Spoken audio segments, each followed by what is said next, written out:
Pois é, galera, bora lá. Bora começar a nossa aula de hoje, beleza? E hoje, tipo assim, eu tinha colocado aquela votação lá no meu Instagram, né, para saber que aula que a gente poderia começar, se era genética ou se era evolução. Aí lá teve um resultado que era o quê? A maioria era evolução. Aqui tá 100, tá. Pois é. Ana Clara, tu não tá conseguindo me ouvir, não? Ana Clara não tá conseguindo me ver se o teu áudio não tá ativado. Se o áudio tá ativado. Pois é, galera. Hoje, até voltei pensando que era eu. Pois é, mas tá, a galera tá conseguindo me ouvir direito, entendeu? A galera tá conseguindo me ouvir, então deve ter algum problema aí. Aumenta o volume, não sei, entra e sai de novo. Dá uma olhada aí. Galera, pois é, eu tinha falado para vocês, né, que a gente poderia iniciar a evolução, só que teve um problema. Eu fui planejar a aula para vocês, né, eu percebi que vocês necessitariam de uma base relacionada à genética, tá? Então, vocês precisariam, alguns termos, estudar genética para a gente poder discutir a evolução, tá? Então, ficaria, assim, como se fosse um passo à frente e aí depois a gente tivesse que voltar de novo, tá? Então, tem muitos termos. Beleza, né? Beleza. Então, ficaria muitos termos da genética avulso dentro da evolução, durante as aulas, que a gente acabaria se perdendo, tá? Então, durante as aulas de evolução, eu vou puxar muito da genética, tá? Eu vou falar para vocês aqui. Então, ou seja, resumindo toda essa conversa, as aulas de hoje é o quê? Genética, galera. Genética. Para alegrias de quase todo mundo, né? Ivan aí, a Josina, né? A galera aí. Pois é, hoje é genética, galera. É genética. Podem avisar lá no grupo lá, que hoje é genética. Pode mandar mensagem lá no grupo. Ei, rapaz, hoje é genética, ó. Não é evolução, não. Pois é, hoje é a nossa linda genética, galera. Tô compartilhando na tela com vocês aí, tá? E hoje a gente não tem como a gente iniciar já de cara a genética pesada, meu irmão. A genética pesada. Não tem como. Eu vou iniciar lá a primeira lei de Mendel, segunda lei de Mendel, herança quantitativa, os cromossomos sexuais, a herança sexual e por aí vai. Meu amigo, a genética é um mundo. A gente vai destrinchar esse mundo todinho aqui durante vários sábados, ok? Então, provavelmente vai pegar uns 4 a 6 sábados, 6, 7 sábados, do mesmo jeito da ecologia, uns 6, 7 sábados, ok? Juntando com revisão, juntando com conteúdo e tudo. Mas aqui, galera, compartilhei o slide com vocês, tá? E é o quê? É o que tá na tela aí, galera. Bases para o estudo de genética, tá? Eu vejo, assim, muitos professores, quando vão ministrar aulas sobre genética, sempre eles trazem, já começando ali, falando da história de Mendel, aí começa na primeira lei de Mendel. Só que assim, galera, eu como professor, eu gosto de priorizar também a questão da história. Não sei se vocês já perceberam. Deve ter percebido, eu gosto de priorizar a história. Por quê? Porque, galera, os caras, eles queimaram o neurônio para a gente estar aqui hoje discutindo isso aqui. Se você não souber quem foi o estudioso, quem foi o pesquisador, quem foi o cientista, quem foi o filósofo, quem foi a pessoa que deu início a cada etapa, fica uma coisa incompleta. Porque eu posso chegar para dizer aqui para ti, olha, galera, vamos aceitar que a verdade é a primeira lei, a primeira, segunda lei de Mendel. Então, é uma verdade construída, não tem questionamento, ninguém participou de nada, foi só o Mendel ali e acabou. Não, não foi. Teve muita gente antes dele, tá? Teve muita gente antes dele que deu a alçada, deu a base para ele montar sua pesquisa, para ele desenvolver sua pesquisa. Então, a gente vai trabalhar hoje na aula, essa aula de hoje, só a base, galera. A base que deu a alçada completa para a genética tá como tá hoje, tá? Então, ser como é hoje. Então, essa coisa maravilhosa, essa coisa linda, tá? Que é o estudo genético. Então, vamos lá, vamos começar. Vamos iniciar aqui. Por onde? Vamos iniciar pelo começo, galera. Onde é que é o começo das ciências do mundo? Onde é? Lá na Grécia Antiga, galera. Na Grécia Antiga. Os caras eram filósofos? Ok. Eles eram cientistas, eram pesquisadores também, tá? Porque as ciências em si, elas não tinham distinção na época, tá?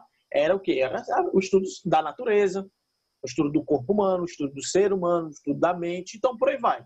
Então eram as filosofias. E um desses filósofos, tá? Que iniciou-se naquela época, galera, esses estudos, essas teorias, essas especulações, essas hipóteses. Olha o nome do cara, Hipócrates, tá? Hipócrates. Em 460 a.C., baseado no nosso calendário juliano, tá? Calendário cristão. Então, vamos lá. Hipócrates, o que foi que ele trouxe, galera? Ele trouxe a ideia da pangênese, tá? Então, ó, 460 a.C.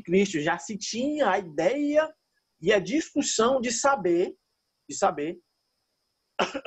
o que é que caracterizava nossas características: sobrancelha, cor do olho, cabelo, cor da pele, formato do olho, formato do nariz, formato da boca, tá? O formato da orelha. Então, as primeiras hipóteses que surgiram foi com Hipócrates, tá? Em 460 a.C. E foi uma coisa tão elaborada, tão bem elaborada, que vocês vão entender já já por que foi tão bem elaborada. E o que é que a pangênese ela trazia pra gente? O que era? Bora lá. A pangênese ela trazia, galera, que cada órgão da gente, cada órgão, cérebro, coração, fígado, estômago, intestino, os órgãos sexuais, iniciava a sua produção a partir de uma gêmula, tá? Era uma gêmula que era produzido do seu corpo, e no ato de reprodução, essas gêmulas eram fecundadas, no caso. Essa palavra a gente nem pode usar. Então, essas gêmulas eram iniciadas, porque nessa época não existia assim a palavra fecundação, tá? Então, vamos se ater à história. Então, essas gêmulas eram iniciadas no seu desenvolvimento após a reprodução, tá? E durante essa reprodução, essas gêmulas iriam se desenvolver, tá? Se desenvolviam formando os órgãos, se desenvolviam formando a pessoa, o ser incompleto, tá? Essa é a ideia que o Hipócrates trouxe pra gente. Só que teve um cara que bateu de frente, meu amigo, bateu de frente com essa ideia, tá? Quem foi? Aristóteles. Em 384 a.C., ele bateu de frente com a pangênese. Ele disse que tinha muitas falhas, que não explicava muita coisa. E uma dos principais questionamentos, galera, é uma coisa bem corriqueira hoje pra gente. Só que esse argumento da pangênese, por incrível que pareça, ainda hoje é utilizado por muitas pessoas. Eu explico já já. Aristóteles bateu de frente justamente nesse quesito. Como? Imaginem aí, você, seu pai e sua mãe. Você possui algumas características do seu pai, mas não possui algumas características da sua mãe. A pangênese, ela cabe aí. Agora, se você não apresenta nenhuma característica do seu pai, da sua mãe, mas apresenta características do seu avô, e não foi seu avô que produziu suas gêmeas, Aristóteles bateu nessa ideia. Meu amigo, mas me explique como é que o menino não nasceu parecido com a mãe, não nasceu parecido com o pai, nasceu parecido com o avô. Se quem produziu a gêmea foi o pai, se quem produziu a gêmea foi a mãe. Fica estranho, não consegue explicar. O tio, parece com o tio. Isso é corriqueiro, tá? Uma das hipóteses que ele tentava responder era o quê? Porque algumas pessoas elas não conseguiam expressar é um outro termo que não se pode utilizar, não conseguiu formar características do pai e da mãe, mas sim dos avós, porque foram formados dos avós. E aí, galera, já entra um novo conceito, tá? Que é um conceito pré-estabelecido da hereditariedade. Então, ó, o estudo da hereditariedade, galera, começa onde? Lá na Grécia Antiga, tá? Então, falou hereditariedade, lembrou de genética. Falou de genética, lembra-se de hereditariedade, porque foi o ponto inicial, o marco inicial para se estudar a genética em si, tá? Além disso, Aristóteles, ele trouxe um tratado, galera. O homem era inteligente, meu amigo. O homem era massa, meu amigo. Não dá para falar a palavra porque a gente está em uma aula, né? Mas o homem era massa, meu amigo. Por que ele era massa? Ele estipulou 4 tipos de reprodução, isso no seu tratado que ele escreveu. Quais eram os tipos de reprodução? Reprodução assexuada por brotamento. Olha o cara ele já estava milhares de anos na frente. Reprodução sexuada com cópula, reprodução sexuada sem cópula e a geração espontânea, galera. Aristóteles, ele deu início ali à geração espontânea. Então, ele estipulou que alguns organismos surgiam do nada, tá? Surgiam de uma matéria, ou seja, a abiogênese, tá? Então, ele trouxe essas ideias. O cara estava há milhares de anos à frente. Então, vamos lá, vamos mais para frente um pouquinho. Vamos pular, assim, quase 16 séculos, tá? Vamos lá para o século XVI. Bora para William Harvey, tá? Quem foi o William Harvey? É esse do meio aí, esse bigodinho do meio aí, tá? Ele tá entre o Hipócrates e tá entre Aristóteles. O que foi que o William Harvey trouxe pra gente? Baseado nas questões que Aristóteles e Hipócrates trouxe, tá?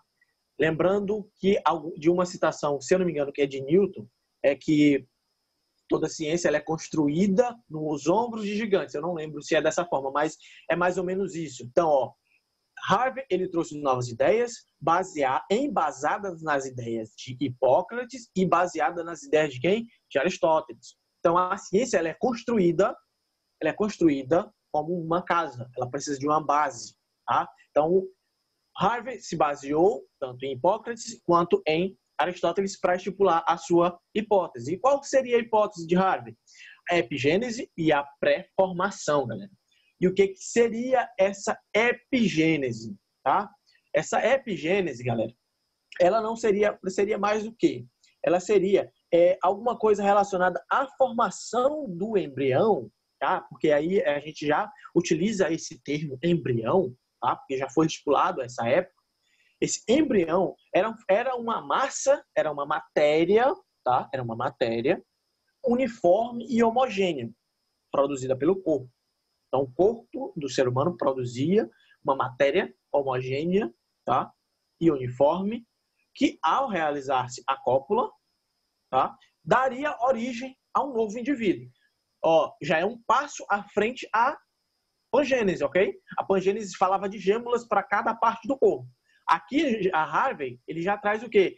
Que tem uma ideia de uma massa uniforme que a gente pode fazer uma associação com o quê, galera? Uma associação com as células-troncos.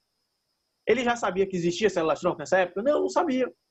Não tinha nem como saber, porque não tinha tecnologia suficiente para isso. Mas o quê? Ele hipotetizou, galera, e acertou. Ele foi no rumo. Foi muito importante. Essa ideia da epigênese foi muito importante para passos posteriores, tá? E a pré-formação? Essa pré-formação, ela é antagônica à epigênese. A epigênese traz, no caso, essa matéria, essa massa uniforme e homogênea, que dá origem a novos indivíduos. Já a pré-formação já é o conceito literal da palavra. O que seria a pré-formação? É uma coisa pré-formada. O homem humano, o ser humano já era pré-formado, tá? O corpo da gente já formava humanos em miniaturas, tá? Que durante a reprodução, eles se desenvolviam. Então, eram ideias antagônicas e meio mirabolantes, mas foram essenciais para passos posteriores, tá? Para a evolução da ciência da genética em si. Uma curiosidade, Lamarck e Darwin, galera, eles acreditavam na pangênese. É meio loucura, né? A gente, poxa, o Lamarck, que foi um precursor da teoria da evolução, o Darwin, que foi o cara da evolução, os caras acreditavam na pangênese. Sim, galera. A pangênese, ela perdurou até o desenvolvimento total da genética. Então, um tempo atrás, para vocês verem como hoje ainda a ideia da pangênese, ela tá no nosso subconsciente, tá no meio popular.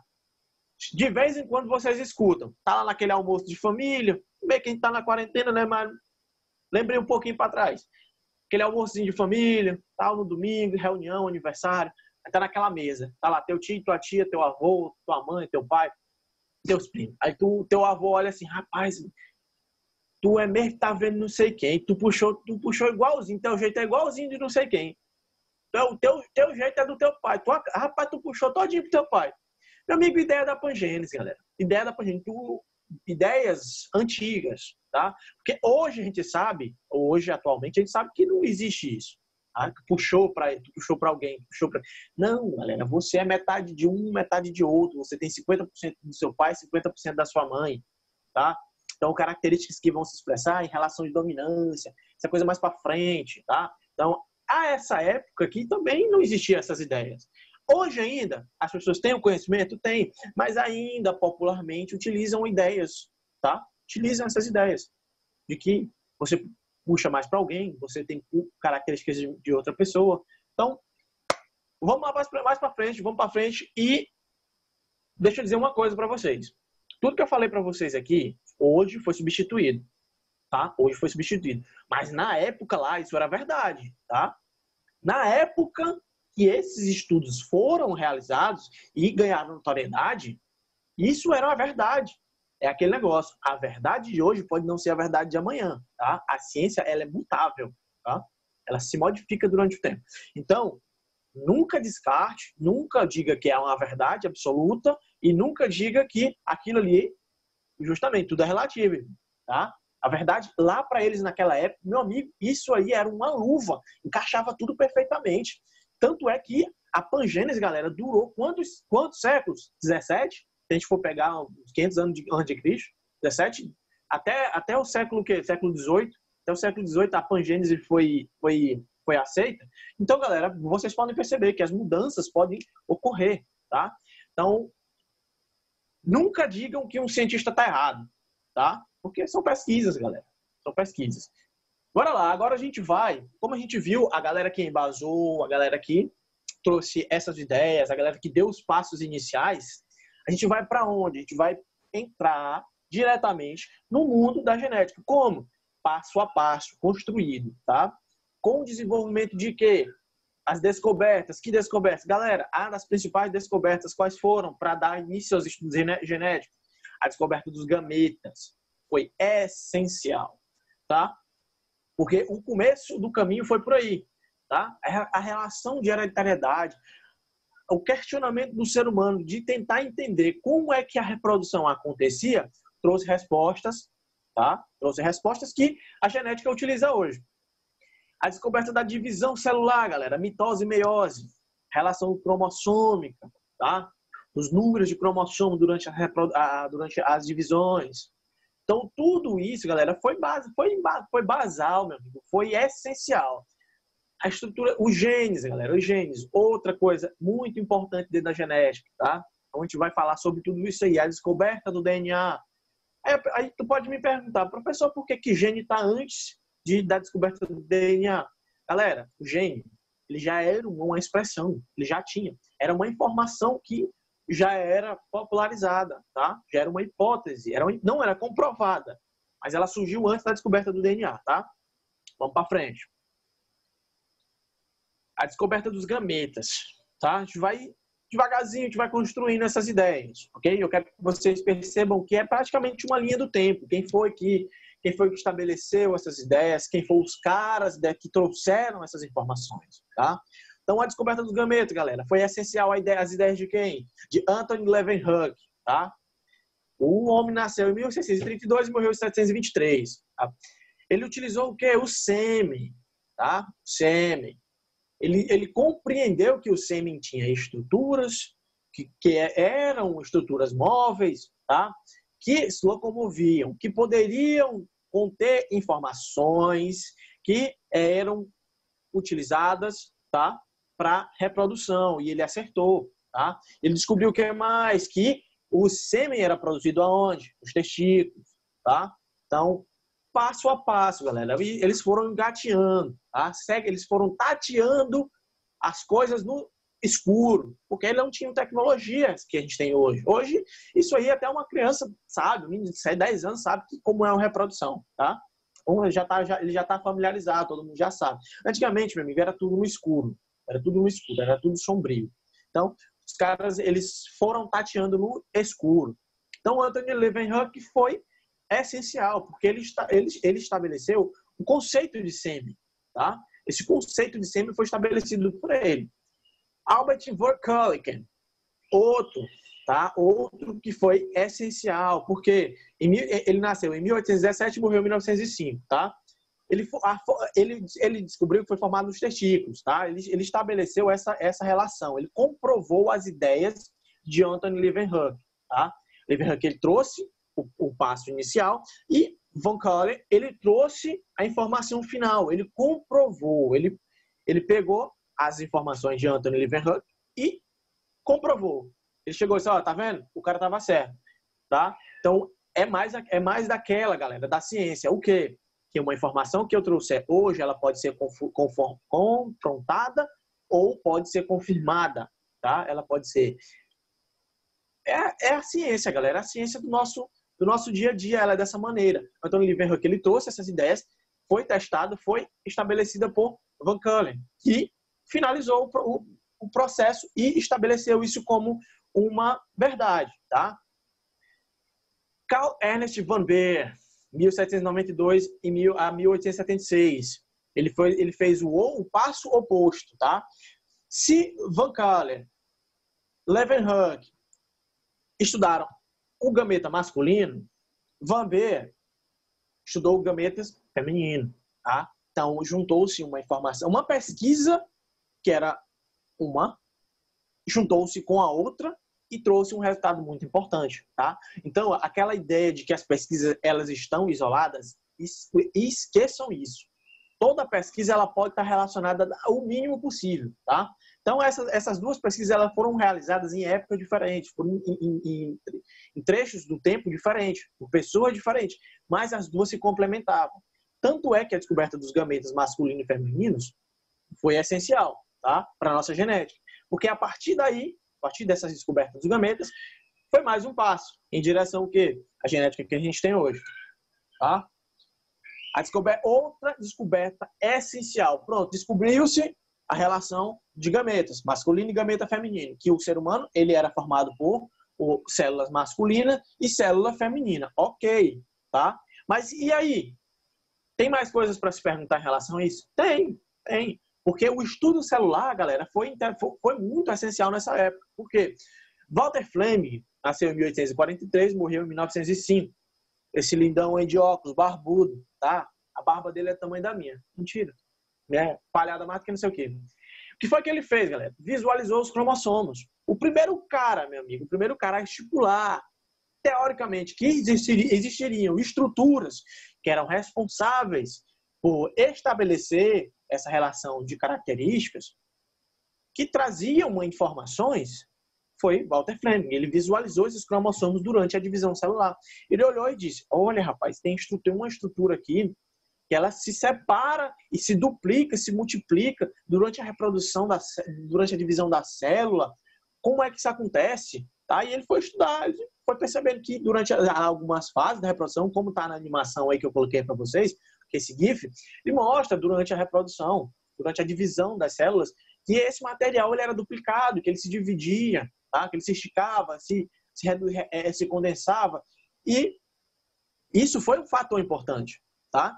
Ele identificou como ocorre essa transferência, que foi justamente essa duplicação. Tá? Durante essa duplicação que a célula se dividia. E percebeu o que mais, galera? Características desses cromossomos. Que ele variava o número, variava o tamanho, variava a forma. Tá? E isso continuava constante na mesma espécie. Ou seja, em espécies diferentes que ele analisou essas células durante a mitose, ele identificou que esses cromossomos eles se diferenciavam em formato, tamanho e número. Ok? Isso é a informação que a gente sabe? É a informação que a gente sabe hoje. Mas na época, meu amigo, isso foi assim, um mind blow, foi uma explosão. Uma explosão de conhecimento. Isso deu uma mexida na ciência, tá? Isso foi impactante durante essa época. Porque ele estabeleceu também, galera, o conceito de mitose. Ele estabeleceu esse conceito de mitose. Para você que tem uma pequena dificuldade, tá? Dê uma olhada nesse zerinho aí, embaixo. É igual um meme que a gente vê na internet lá. O cara pedindo para explicar. O cara me explica como é que é a mitose rapidinho aí, vou fazer uma prova agora. O cara manda esses monte de zerinho aí. Tá? Então, a mitose, galera, era a duplicação das células. Ele percebeu que as células se duplicavam, que esse número de cromossomos, eles se dividiam. Só que isso aí foi um passo inicial, tá? para quê? Nos estudos da divisão meiótica, tá? Se isso acontecia nessas células, as células do corpo, as células somáticas, então as células sexuais, os gametas sexuais, também poderiam acontecer. Então, quem foi atrás? Quem foi atrás, galera? Quem foi? August Fred Weismann, tá? Nasceu em 1834, morreu em 1914. Esse lindão aí, tá? Foi o cara que formulou, tá, a hipótese da redução numérica dos cromossomos durante a meiose. Foi essencial? Meu amigo, foi muito, porque ele explicou por quê. Ele trouxe a hipótese do porquê que as células gaméticas reduziam o número. Hoje a gente sabe, tá? Que é reduzido pela metade. As células gaméticas, elas possuem metade das células dos cromossomos das células somáticas, da célula mãe. Todo mundo sabe. Isso é uma informação hoje bem divulgada. Mas a época, meu amigo, tá sem áudio. Alguém escreve para ela aí para ativar o áudio, por favor? Galera, pois é, esse August Weismann, ele nasceu em 1834 e morreu em 1914, já morreu no século XX, tá? Mas ele trouxe essa informação e ele foi uma pedra no lago, meu amigo. Assim, gerou várias ondas, tá? Ele gerou várias ondas. Que ondas foram essas? Influenciou diversas pesquisas, tá? Diversas pesquisas no mundo da ciência. E foi posteriormente, galera, essas ideias que ele hipotetizou, só vendo como é que ocorria a divisão das células gaméticas.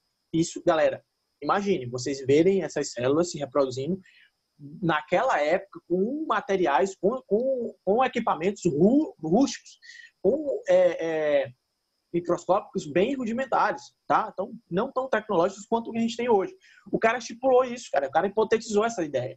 Que as células gaméticas, elas reduziam o seu número de cromossomos pela metade. Por quê? Imaginem aí, se essas estruturas, no caso, esses cromossomos, eles não tivessem essa redução, nós teríamos indivíduos com um monte de cromossomos. Hoje a gente sabe que ocorre essa redução. Mas se não ocorrer uma redução dessa, ocorrem o quê? Vários problemas relacionados à genética, tá?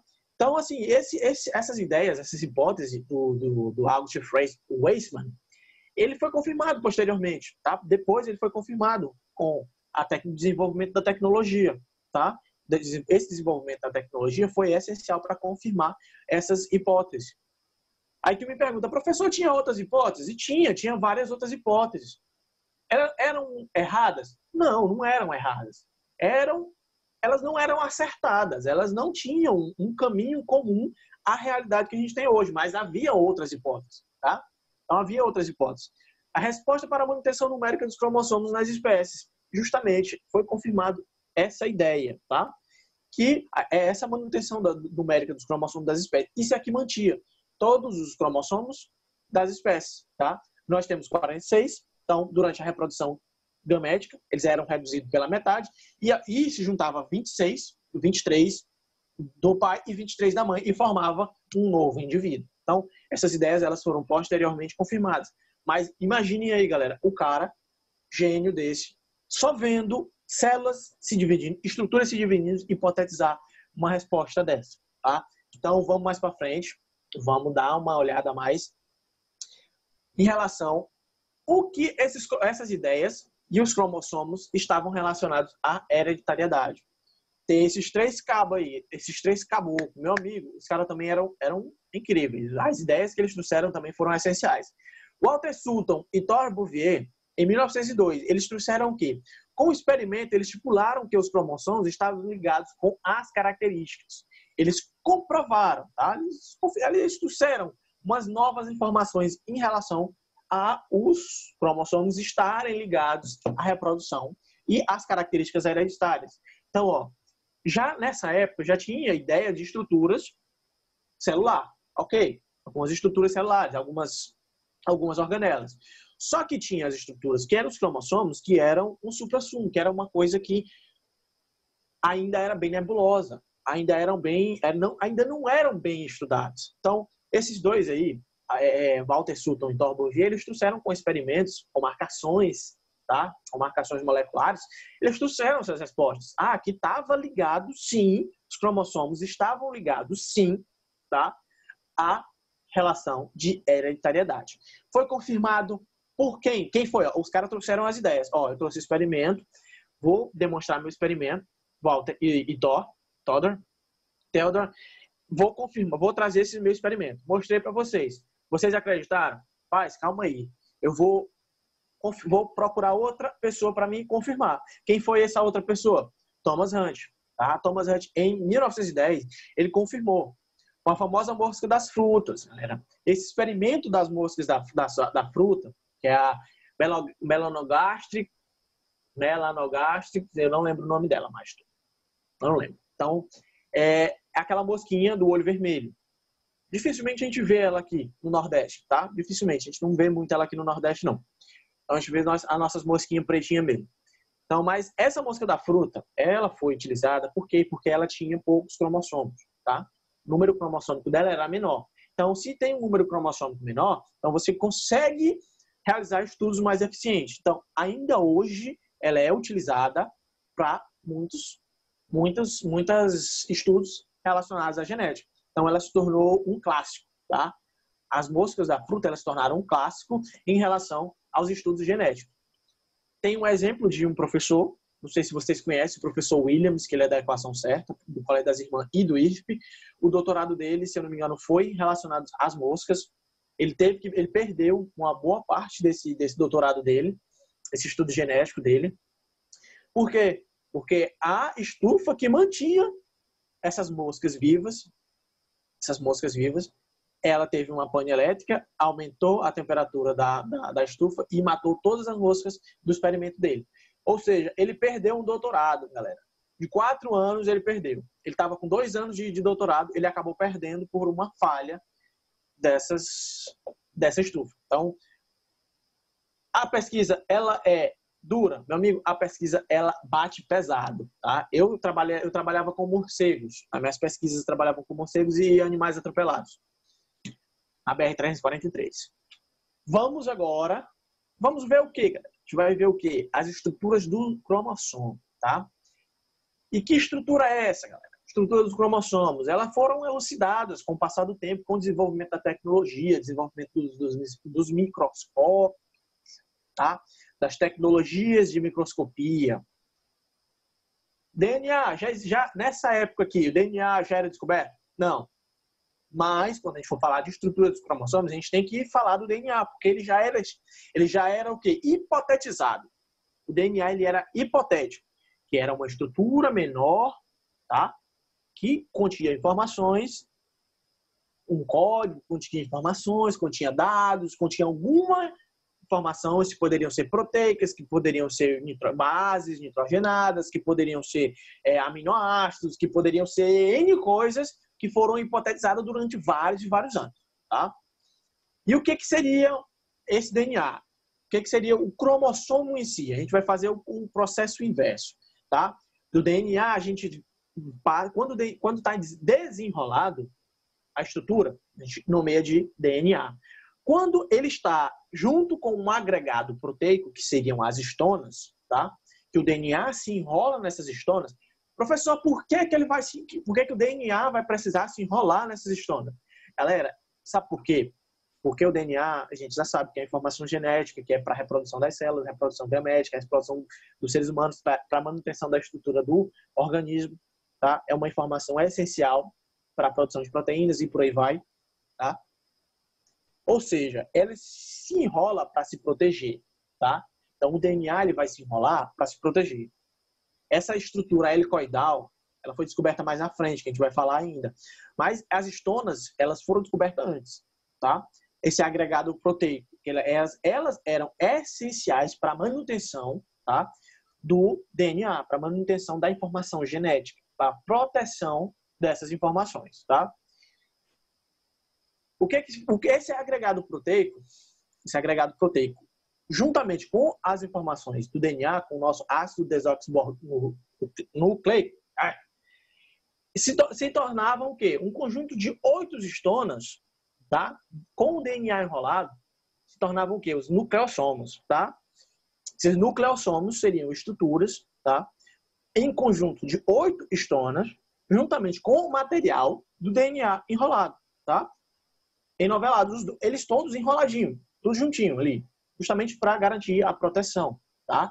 Por isso que o DNA ele não fica solto. Porque quando ele fica solto, ele fica vulnerável à radiação, fica vulnerável à mudança de pH, fica vulnerável a N fatores. Estresse físico, estresse... no caso, estresse mecânico, tá? Estresse mecânico. Então, tudo isso é meios para quê? Para proteção das informações, tá? E quando ele se encontra totalmente enrolado, assim, quando ele se encontra enrolado, mas de maneira menos condensada, tá? A gente tem o quê? A cromatina, tá? A gente tem a cromatina, são filamentos que encontram-se menos condensado, recebe o nome de cromatina. Quando as histonas, esse agregado proteico, eles estão enovelados, mas não estão totalmente condensados, eles não estão bem juntinhos ainda. Eles estão soltinhos, estão próximos, mas ainda estão soltos e não estão em seu formato de cromossomo, tá?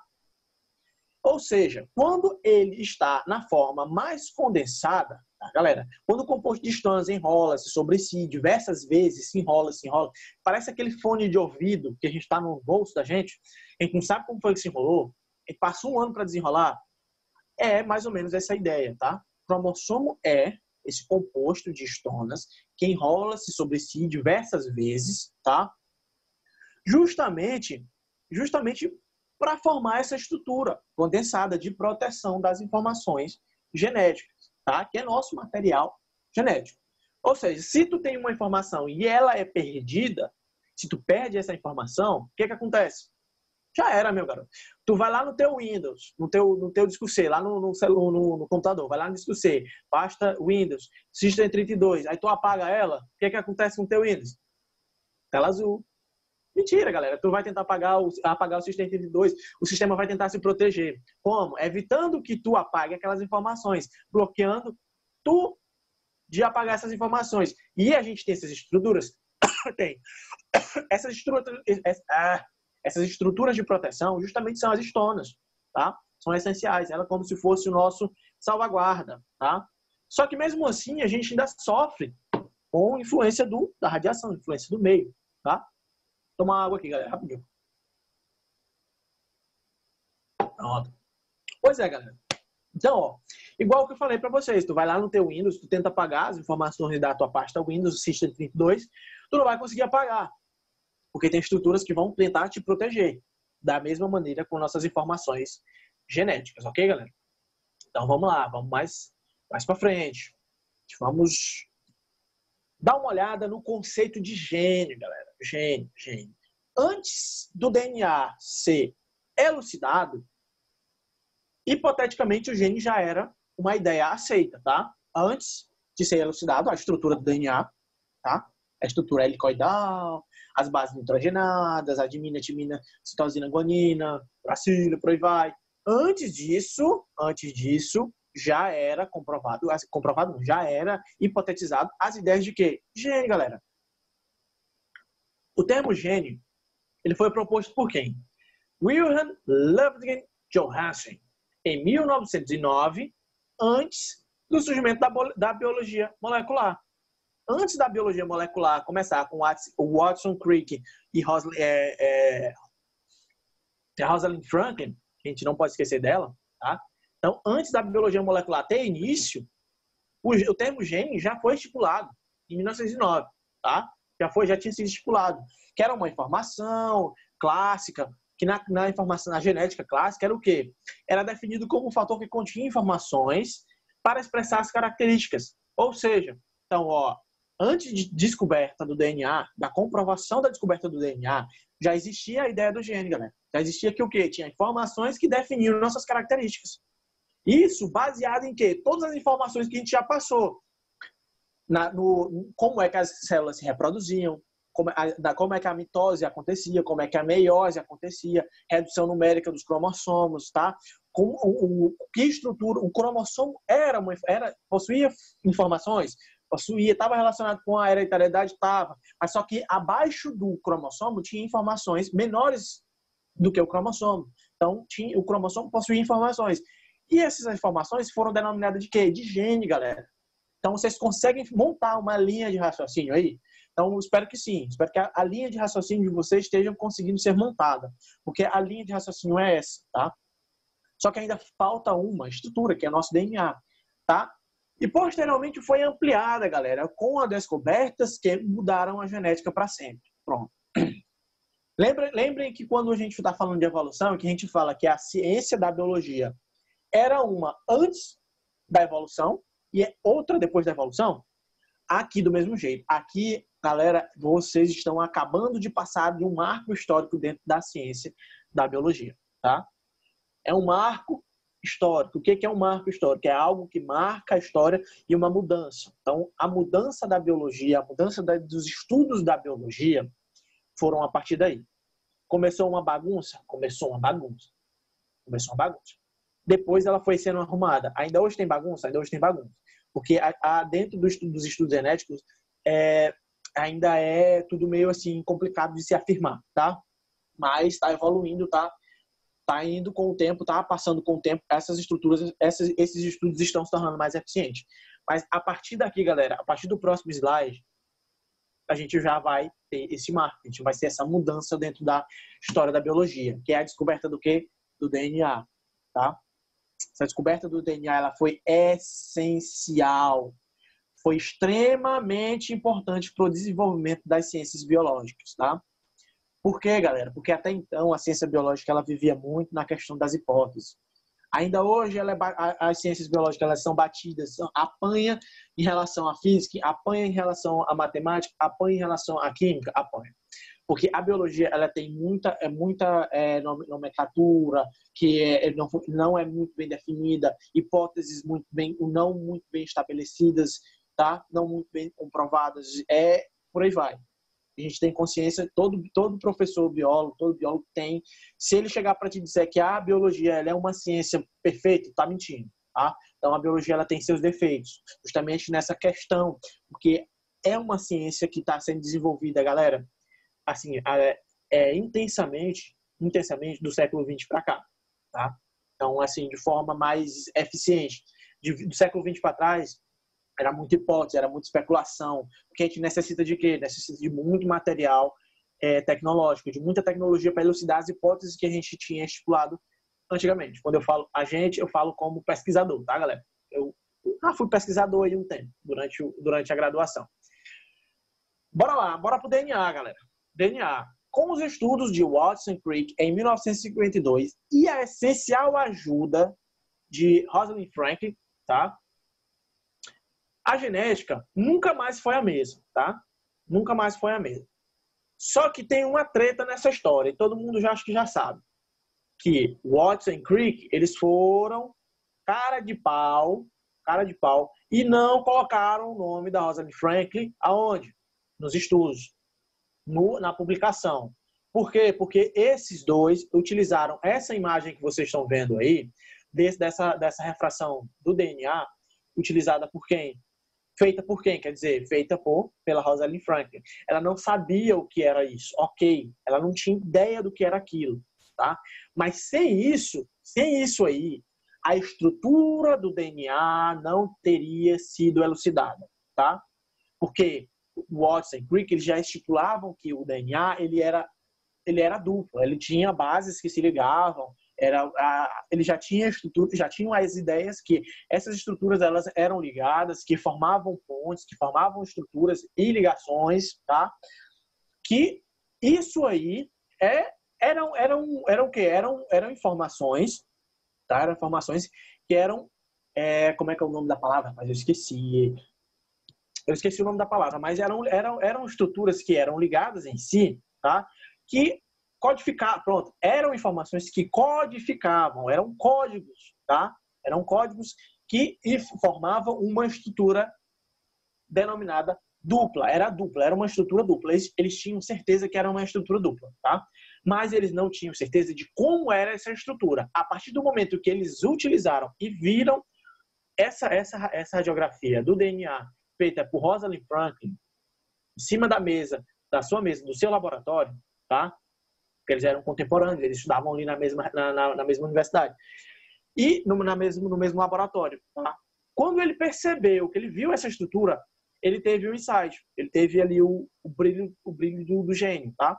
E elucidou o quê? A estrutura helicoidal do DNA. Quando ele estipulou a estrutura helicoidal, pronto, era a peça que faltava. Já tinha informações da adenina, já tinha informações da timina, já tinha informações da guanina, da citosina, tá? Mas ele não sabia como é que essas estruturas se comportavam, se estruturavam. Mas a partir do momento que ele visualizou essa radiografia do DNA, pronto, né? Foi o passo essencial. Só que eles não colocaram o nome dela na publicação. Eles surrupiaram essa informação. Então, eles deixaram embaixo do pano. E essa informação só veio à tona, galera, quando? Agora. 2016, se eu não me engano, 2014, por aí. Tá? Muitos cientistas mulheres eram deixadas de lado, não eram colocadas nas pesquisas justamente por serem mulheres. Tá? Porque achavam-se que os homens tinham um intelecto maior. Eu acho que é diferente. Eu acho que é o contrário. Às vezes as mulheres são mais inteligentes do que a gente. Tá? Isso só acaba comprovando que ela foi extremamente essencial. Tanto é que ela ganhou, no caso, o prêmio Nobel pós-mortem. Tá? Então, mesmo depois de morta, ela entrou na galeria dos premiados do prêmio Nobel. Tá? Prêmio Nobel de Ciências. Beleza? Então, ó, foi elucidado o modelo helicoidal do DNA, comprovado a natureza química do DNA, como eu falei para vocês, que eles já hipotetizavam a questão da adenina, da timina, da citosina, da guanina, tá? E eles acabaram comprovando com essa radiografia e finalmente ampliada a definição de gene. Pronto, galera. Pronto, eles acabaram definindo, tá? Definindo essa informação de gene. E, ou seja, descoberto o código e linguagem da vida. Pronto, meu amigo. Acabou aí? Não acabou aí. Não acabou. Tem mais coisa? Tem. Porque a partir daí, meu amigo, foi onde começou a bagunça. A bagunça começou daí. Descobriram qual era a linguagem da vida. Qual era o código básico, qual era o código fonte, o que construía nossa sobrancelha, o que construía nossa cor do cabelo, a informação que construía o organismo em si, tanto do ser humano quanto dos animais, tudo que tinha vida tinha informações genéticas. Tá? A partir daí, meu amigo, a linguagem da vida foi descoberta. Tá? Para aqueles que dizem que a linguagem da vida é a matemática, eu digo que a linguagem da vida é o quê? As nossas informações genéticas, nosso gene, ok? A linguagem da natureza, né, que a galera fala. Que a matemática é a linguagem da natureza, né? Fala pela matemática. Eu não recordo muito bem, não. Vocês perguntam pro João Paulo aí. Acho que ele deve estar, não sei se ele está ouvindo. Tá ouvindo, João Paulo? Não sei se ele está ouvindo. Sentido da vida, sim. Galera, olha isso aqui. Tô na escuta ainda. Pois é, João Paulo. A matemática é a linguagem da natureza, é mais ou menos assim, né? Pode colocar também isso como a física, a química, mas a matemática se enquadra nisso, sim. Beleza. Então é isso que eu já tinha escutado. Eu vi aí que alguém colocou o sentido da vida, 5 linhas, 3 linhas, tá? Vocês podem, não sei se vocês estão vendo na câmera, tá? Eu tenho uma tatuagem aqui do 5 linhas, 3 linhas no pulso. Cara, tem tatuado, velho. Ama mesmo, é isso aí, bicho.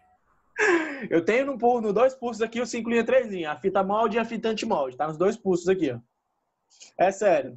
Depois, quando eu tirar do compartilhamento de tela, eu mostro para vocês. Pois é, galera. A ideia de gene e suas funções, elas foram ampliadas, galera. Elas foram ampliadas, tá? Elas foram ampliadas. Como é que elas foram ampliadas?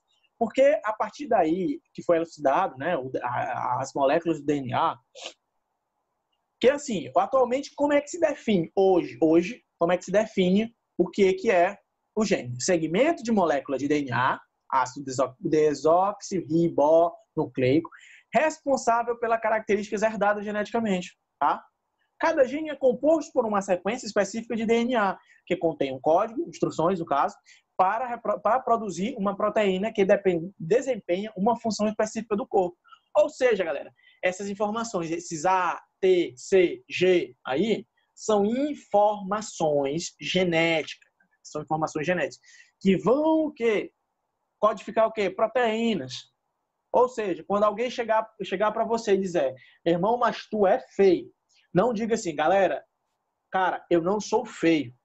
Eu somente tenho as minhas proteínas mal elaboradas. Então, eu não sou feio, tá? As minhas proteínas são meio assim, são meio engembradas, são meio tortas, não se preocupe não, tá? Só minhas proteínas que elas não foram muito bem codificadas. Mas esqueçam essa ideia de feio, não existe feio. Existem aquelas pessoas que têm as proteínas mal elaboradas, tá? Durante a sua codificação.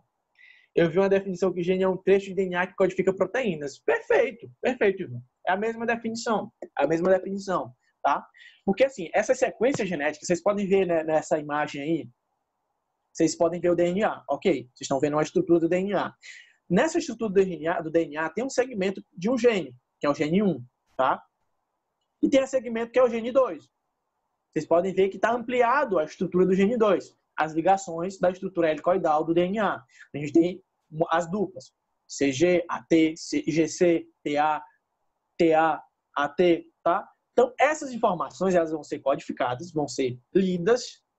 Quando a gente estiver iniciando os estudos de biologia molecular, mais à frente, a gente vai ver como é que essas estruturas são lidas. Quem é que faz a leitura delas, qual organela que vai fazer a leitura, quem vai se produzir o quê, quem vai ser produzido, tá? DNA polimerase, RNA polimerase, transcrição, duplicação, transcrição e por aí vai. Então, quando a gente entrar na biologia molecular, a gente vai ver como é lindo o mundo da biologia molecular. Como é que um ser humano é feito, praticamente.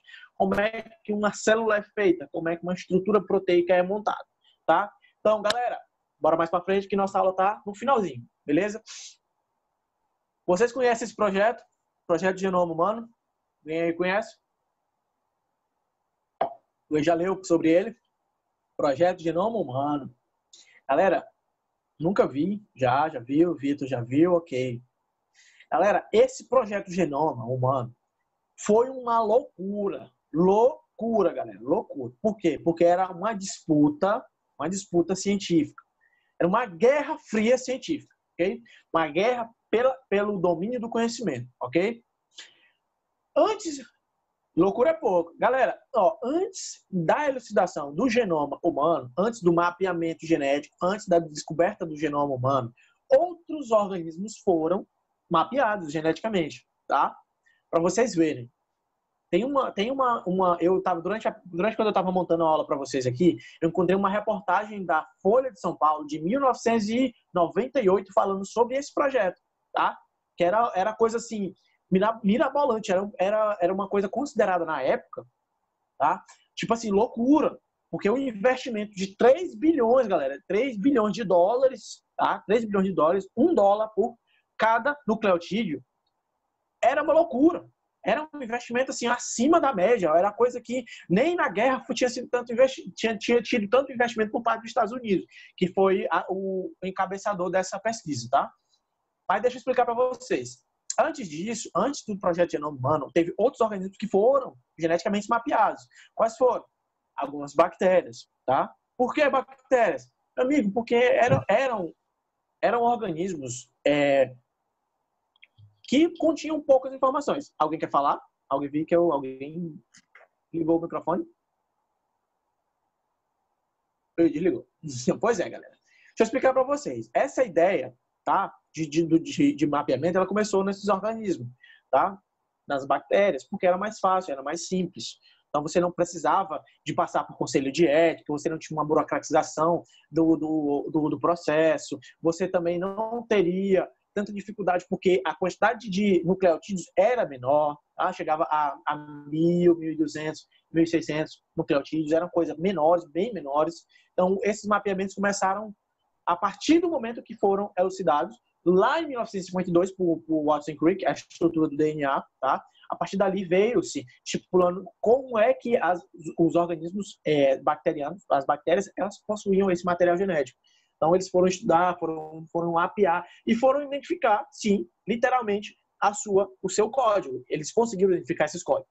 Aí surgiu-se essa ideia, tá?